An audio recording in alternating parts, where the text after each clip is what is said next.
Olá, aqui é o professor John Linux e nessa videoaula nós iremos iniciar o estudo das soluções. Então, uma aula de Química, mais especificamente de Físico-Química. A aula 1 tem como tema dispersões, introdução. Então, imagine que você tem um recipiente com água e vai adicionar aos poucos pequena quantidade de sal. Você vai perceber que o sal vai se dissolver na água, constituindo assim uma mistura homogênea. Em uma outra situação, imagine que você vai adicionar à água uma pequena quantidade de areia. Você vai perceber que nesse caso a areia não vai se dissolver e vai constituir uma mistura heterogênea com duas fases, uma sólida e outra líquida.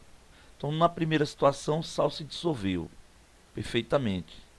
Na segunda situação, a areia não se dissolveu.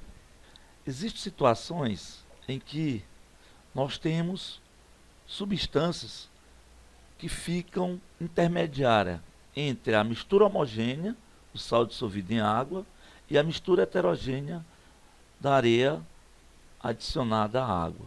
Um exemplo típico desse é a água de enxurrada. Então imagine que você tenha uma água turva, água de enxurrada, e deixe ela em repouso por algum tempo. Então, após alguns dias, você vai perceber que no fundo do recipiente vão aparecer pequenas partículas. Inicialmente partículas grandes e depois partículas menores. E ainda você vai ter uma certa quantidade de água um pouco turva, indicando que ainda existem partículas que estão dispersas nessa água. A essa situação intermediária entre a mistura homogênea e a mistura heterogênea, que no nosso caso é a água de enxurrada, damos o nome de dispersão. Então, dispersão é essa situação intermediária. Então, dispersões são sistemas nos quais uma substância está disseminada sob a forma de pequenas partículas em uma segunda substância. A primeira substância chama-se disperso, ou fase dispersa, e a segunda dispersante, dispergente ou fase de dispersão. Muito bem, para a gente encerrar a aula, nós temos aí 4 questões sobre dispersões. O que é uma mistura homogênea? Uma mistura é a união de duas ou mais substâncias de qualquer proporção. Se ela tiver somente uma fase, ela é uma mistura homogênea. É o caso do sal dissolvido na água, o álcool dissolvido na água, um pouco de açúcar dissolvido na água. Segunda questão, o que é uma mistura heterogênea?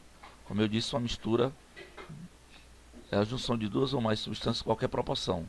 Se apresentar mais de uma fase, é heterogênea. É o caso da areia dissolvida ou adicionada à água. O que é uma dispersão? Uma dispersão é um sistema no qual uma substância está disseminada sob forma de pequenas partículas numa outra. Aí pede exemplo de dispersões, você tem a água turva, ou água de enxurrada, a neblina, o ar poluído, são exemplos de dispersões. Valeu!